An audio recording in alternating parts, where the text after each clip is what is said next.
Hey, how's it going? Hi, how are you? My name is Stella from Indonesia. Oh, awesome. When I was a kid, I lived in Jakarta until I was 4. Oh yeah. Okay. So we didn't get to see Trevor much in the second film. So what do you think about his character in this last film? Um, I think we get to see more of the relationship between Chris and Trevor. Their relationship. In the second movie, they were still figuring things out, but by the third movie, you get to see these two very different people getting together, and it's a lot of fun because you wouldn't expect them to be boyfriend and girlfriend. What is so special about these films that you decided to join in the first place? I think the biggest thing for me was it was a great movie for Asian representation. Lana Condor, like there hasn't been a teen rom-com where the lead girl is Asian American, and she's not Asian, she's Asian, but it isn't referred to it. So I just wanted to be a part of the process. I just wanted to keep pushing for representation and to, just have more non-stereotypical roles. What are the similarities and the differences between Trevor and you? There What do you aren't a lot think? of differences at all. We're very similar. Oh yeah? Yeah, I think a big reason why they wanted me to be a part of the movie is just because I'm friends with Noah, and then so our natural friendship would come out on screen. So because of that, I gave them what they wanted. I just kind of acted like myself, but younger. It was like an exaggerated. You got a baby face look, so you don't have to worry. Did you find any challenges in this portraying Trevor? Yeah, not really. The biggest thing for me was just staying on a diet in New York because we shot in New York. So that was literally the hardest thing for me. Okay. And how do you see Trevor and Peter friendship throughout the trilogy? Do you think Trevor managed to influence Peter in some ways? I see Trevor as he's Peter's best friend, so he's a strong supporting character. Like he's the anchor that Peter can attach to, come to advice. I don't really see their relationship changes much over the trilogy. Peter's going through all of his struggles, but Trevor, he's always there for him. He'll always be there. Tell us about what makes Trevor and Chris' relationship so interesting to follow. I think it's because they're so different. Trevor is like this outgoing guy who plays sports, and he's like one of the popular kids. And Chrissy is more artsy, and she's also like very outgoing, but she's a rebel, and she doesn't like. You don't think she'd be the type that would like a jock, or like an athlete. So in the second movie, Chrissy is constantly pushing Trevor away, and Trevor's like, "I'm coming after you." So then the third movie, when you see them actually together, it's a relief because they like each other. So I think it's interesting just to see that dynamic. I want you to mention 3 words to describe this last movie. 3 words.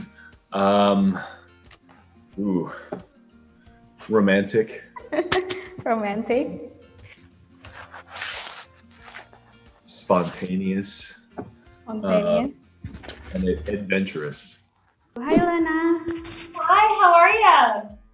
I'm good. How are you? You look so beautiful. Oh, thank you. Likewise.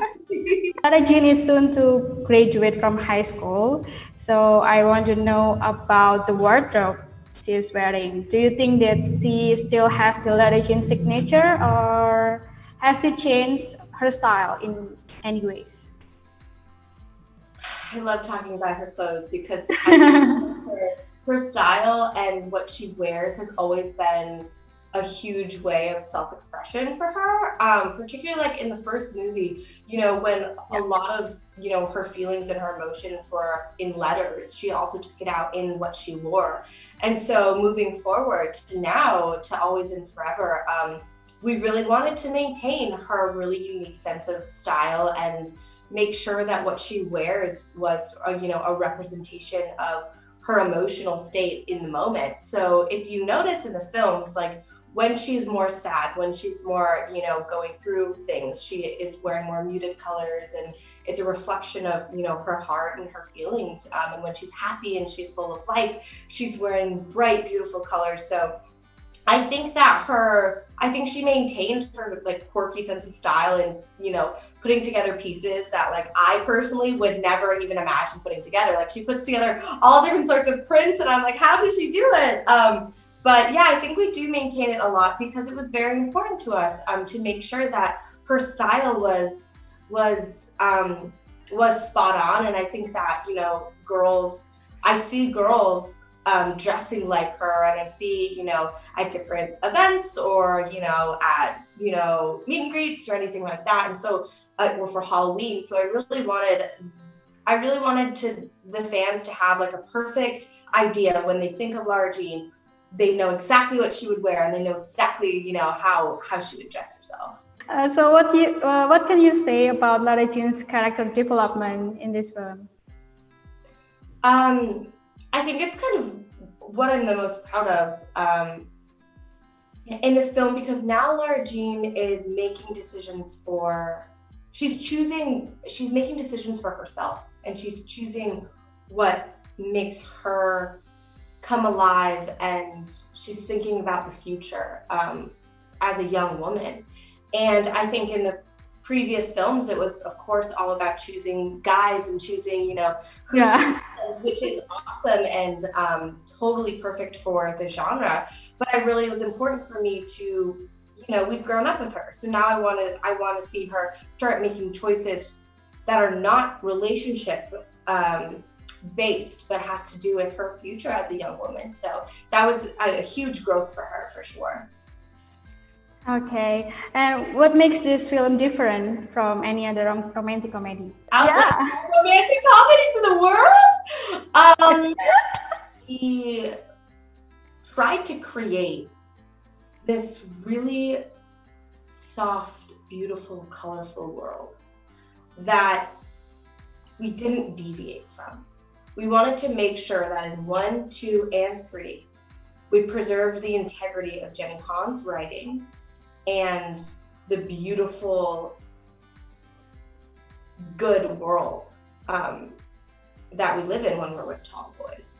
And I think that sometimes, you know, other rom-coms or other trilogies, you know, I think that they can change and become, you know, darker or edgier. And for us, we really wanted to make sure that the heart of our movies, which is all about love, stayed the same throughout the years. So that's, you know, obviously was very important to us, and I think sets us apart from others. I think having a Asian American leading lady sets us apart as well, because I have not seen a lot of that in other rom-coms, but now I'm seeing it now more than ever, and I'm very hopeful for the future. I think that definitely sets our film apart from others as well. Hi, Noah. Hi, how are you? I'm good, thank you. How are you? Good, thank you. Since you have started in a lot of romantic comedies, what do you think makes To All the Boys different from your any other romantic comedies film? I think one of the key differences in the To All the Boys movies is the two lovers in question, which are Lara Jean and Peter, of course. They're both such good people, you know, and their battles are not with, you know, the darker sides of their character. The battle is with trying to not hurt each other, and that's pretty unique, I think. Looks like you were filming in many locations. What can you tell us about the locations, and when did the filming happen? So we filmed a majority of the third movie 2 summers ago in Vancouver and New York. And then Lana and the rest of the family, in addition to New York and Vancouver, went to Korea for a few weeks, which you'll see in the beginning of the film.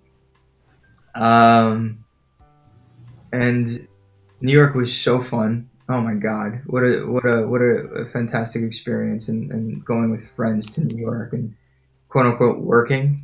You know, it's What is the highlight of the final film? well, my favorite scene for sure is the bakery scene. Like I think that scene is I like it a lot. I think you think it's gonna go one way and then it doesn't. It goes a different way, and it's nice. What do you think about the character development of Peter Kavinsky? Well, you know, he's evolved a lot. He knows a lot more about what it means to maintain a healthy relationship with someone. He knows that love sometimes means breaking someone's heart. Um, you know, you can do everything you can, but at the end of the day, no one is perfect, and no situation can be perfect, and that's kind of perfect in its own way. He's learned to take on his fears, specifically a fear of abandonment. That's something that he and Lara Jean have shared. And I think they both have learned to surrender to what they cannot control. Okay, and from the first to the last day of filming, what would you miss the most from the cast and the set? I think I will just miss being with everyone in Vancouver or in New York, working, having fun on and off set. I mean, it was like summer camp. It was so magical. I will miss it. And the last question is, I want you to mention 3 words to describe this last film. Resolution, evolution, and